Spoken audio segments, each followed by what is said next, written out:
আসসালামু আলাইকুম। আজ শনিবার ২৯ অগ্রহায়ণ, ১১ই জামাদুল থানি, ১৪ই ডিসেম্বর। বাংলাদেশ বেতার, রাজশাহী। স্থানীয় সংবাদ পড়ছি আব্দুর রহমান মাসুম। আজ ১৪ই ডিসেম্বর শহীদ বুদ্ধিজীবী দিবস। দেশের স্বাধীনতা ও মুক্তি সংগ্রামের ইতিহাসের সবচেয়ে মর্মান্তিক ঘটনার দিন। ১৯৭১ সালে ১৪ই ডিসেম্বর বিজয়ের উষালগ্নে দেশের শ্রেষ্ঠ সন্তান বুদ্ধিজীবীদের হারানোর দুঃসহ বেদনার দিন। ৯ মাসের রক্তক্ষয়ী মুক্তি সংগ্রামের শেষ লগ্নে পুরো দেশের মানুষ যখন চূড়ান্ত বিজয়ের দ্বার প্রান্তে, ঠিক তখনই এদেশীয় নরঘাতক রাজাকার আলবদর আল শামস ও শান্তি কমিটির সদস্যরা মেতে ওঠে বুদ্ধিজীবী হত্যাযজ্ঞে। বিজয়ের চূড়ান্ত মুহূর্তে বাঙালিকে মেধাশূন্য করার এই নৃশংস নিধনযজ্ঞ সেদিন গোটা জাতিসহ পুরো বিশ্বকেই হতবিহ্বল করে দিয়েছিল। পাকিস্তানি হানাদার বাহিনীর আত্মসমর্পণের মাত্র দুদিন আগে ১৯৭১ সালে ১৪ই ডিসেম্বর রাতের অন্ধকারে ঘাতক চক্র কেবল ঢাকা শহরেই প্রায় ১৫০ বুদ্ধিজীবী ও বিভিন্ন পেশার কৃতী মানুষকে চোখ বেঁধে নিয়ে যায় অজ্ঞাত স্থানে। সান্ধ্য আইনের মধ্যে সেই রাতে তালিকা ধরে ধরে শিক্ষক, সাংবাদিক, চিকিৎসক, প্রকৌশলী, আইনজীবী, শিল্পী, সাহিত্যিক, সংস্কৃতিসেবী ও পদস্থ সরকারি বেসরকারি কর্মকর্তাদের ঘর থেকে টেনে হিচড়ে বের করে নিয়ে যাওয়া হয়। পরে হত্যা করে ফেলে রাখা হয় নিস্তব্ধ ভুতুড়ে অন্ধকারে। পরদিন সকালে ঢাকার মিরপুরে ডোবানালা ও রায়ের বাজার ইটখোলাতে বিক্ষিপ্তভাবে পড়ে থাকতে দেখা যায় অনেক নিথর দেহ। কারো শরীর বুলেটবিদ্ধ, কারো অমানুষিক নির্যাতনে ক্ষতবিক্ষত। প্রতিবছর ১৪ই ডিসেম্বর শোকের আবহে শহীদ বুদ্ধিজীবী দিবস পালিত হয়। দেশের সর্বত্র ওড়ে শোকের প্রতীক কালো পতাকা।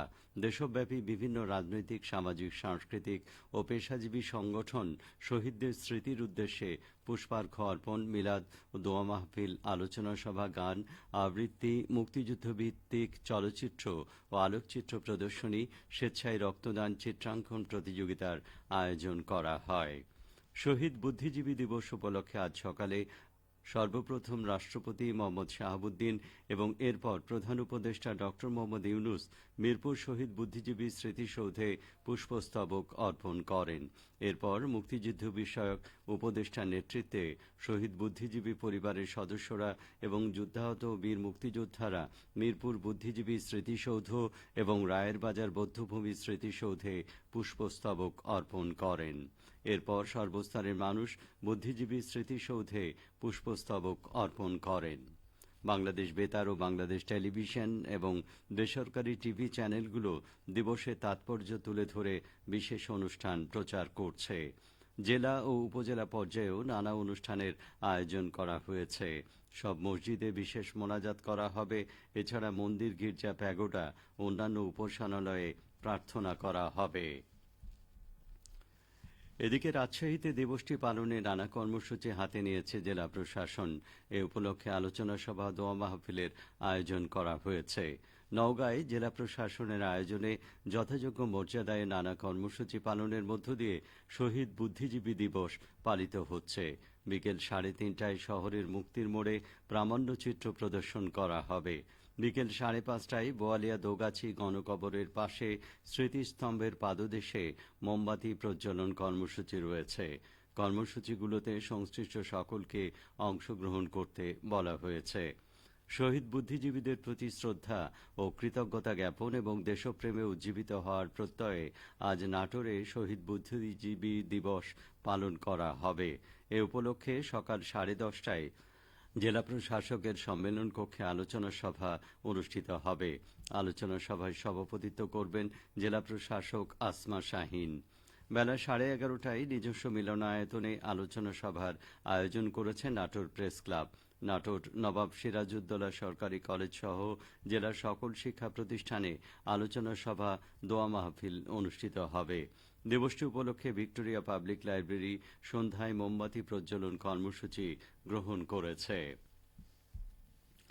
দেশের বিদ্যুৎ ঘাটতি মেটাতে রূপপুর পারমাণবিক বিদ্যুৎ প্রকল্প সম্পন্ন করার পক্ষে অন্তর্বর্তীকালীন সরকার বলে মন্তব্য করেছেন অর্থ ও বিজ্ঞান ও প্রযুক্তি মন্ত্রণালয়ের উপদেষ্টা ডক্টর সালেউদ্দিন আহমেদ গতকাল সন্ধ্যায় পাবনা জেলা প্রশাসকের সম্মেলন কক্ষে জেলার সরকারি কর্মকর্তাদের সাথে মতবিনিময় শেষে সাংবাদিকদের এক প্রশ্নের জবাবে তিনি একথা বলেন। এর আগে বিজ্ঞান ও প্রযুক্তি মন্ত্রণালয়ের বিশেষজ্ঞ দলকে সাথে নিয়ে উপদেষ্টা রূপপুর প্রকল্প ঘুরে দেখেন। ডক্টর সালেউদ্দিন আহমেদ বলেন, রূপপুর দেশের সবচেয়ে বড় প্রজেক্ট, এটি বিদ্যুতের জন্য অবশ্যই ইতিবাচক হবে।